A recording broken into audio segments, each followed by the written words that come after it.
Hello and welcome to the Encore Research Group podcast, where we encourage community research and education with weekly podcasts. I'm your host, Benton Loeyball, and this week we're talking about prodrome, the warning phase before a migraine. Migraines. Are they more than a headache? Sometimes migraines can be a real headache, but they're rarely only a headache. Headaches are perhaps the most common symptom of a migraine, but they're only part of a sequential, cyclical process for many people. Migraines are exceptionally common, affecting an estimated 1 billion people worldwide, which means 1 of every 8 people suffers from them. This makes them the second leading cause of disability worldwide, right after low back pain. Women are more likely to get migraines. Most people with chronic migraines start getting them in childhood, and they progress through adulthood. Migraines fall into 2 major categories. Episodic migraine is when a person has fewer than 15 days a month experiencing migraines, and chronic migraine is 15 or more days a month for at least 3 months. Migraines are a complex brain disorder. They have 5 main phases, though not every patient experiences each of these phases, and it may also vary from attack to attack. The prodrome phase consists of warning signs that signal an oncoming migraine.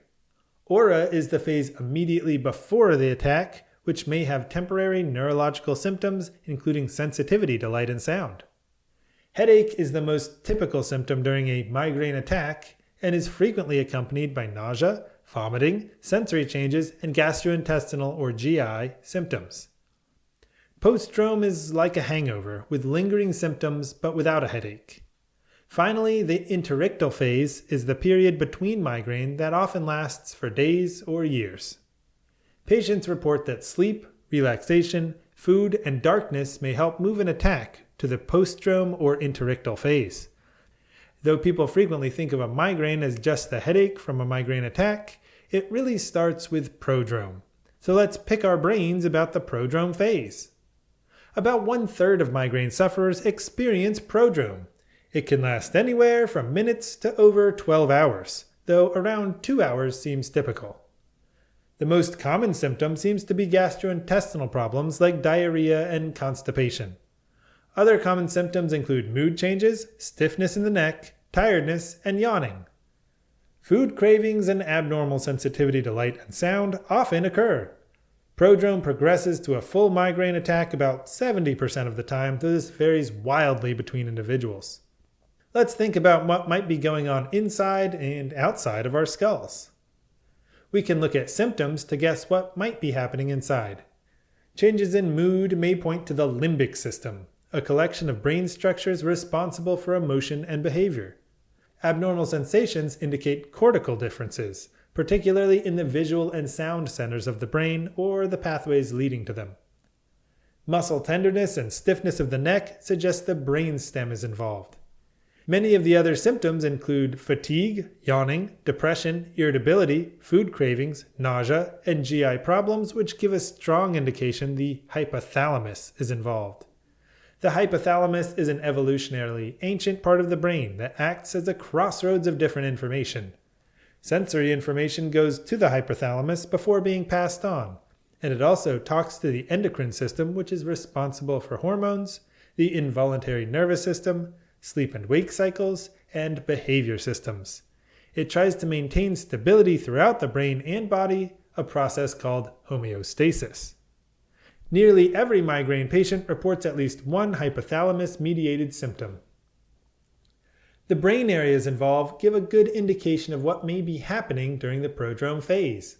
Sensitivity to light, sound, stress, and hormones seems to increase during prodrome.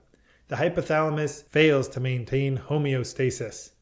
Indeed, patients with prodromes report more triggers, more diverse triggers including alcohol, perfumes, and stress, longer aura and attack phases, and a higher chance of postdrome.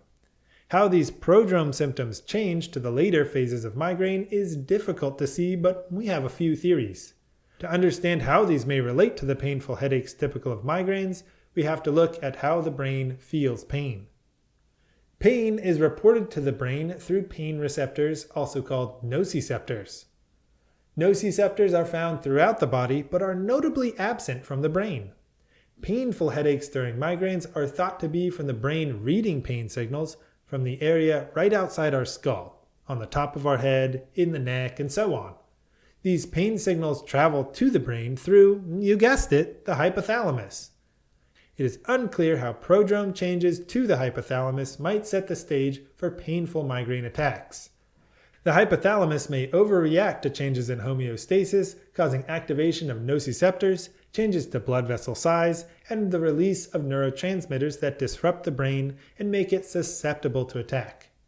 The hypothalamus may also work with the brainstem to lower the threshold for painful stimuli from nociceptors on the head to get through and cause your head to hurt. The cells that transport pain information become more sensitive, meaning lower amounts of pain elicit a bigger feeling in the brain. Looking at the hypothalamus during prodrome symptoms also gives a good clue on how people find relief from migraines. Restoring homeostasis to the brain may help reset the hypothalamus and other related systems.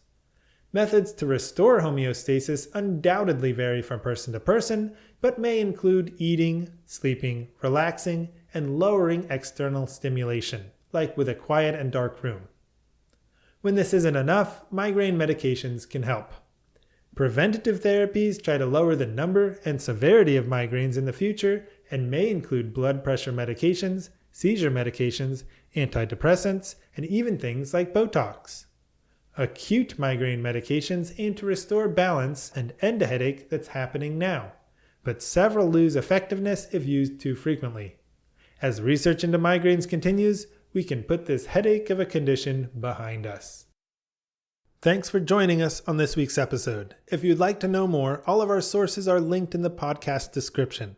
You can also visit our website at encoredocs.com. That's ENCOREDOCS.com. Encore Research Group has been involved in clinical research for over 25 years. We have 7 clinical research sites across Florida, including 2 Phase 1 units. If you're in Florida, join us at sites in Northeast Florida and on the Nature Coast.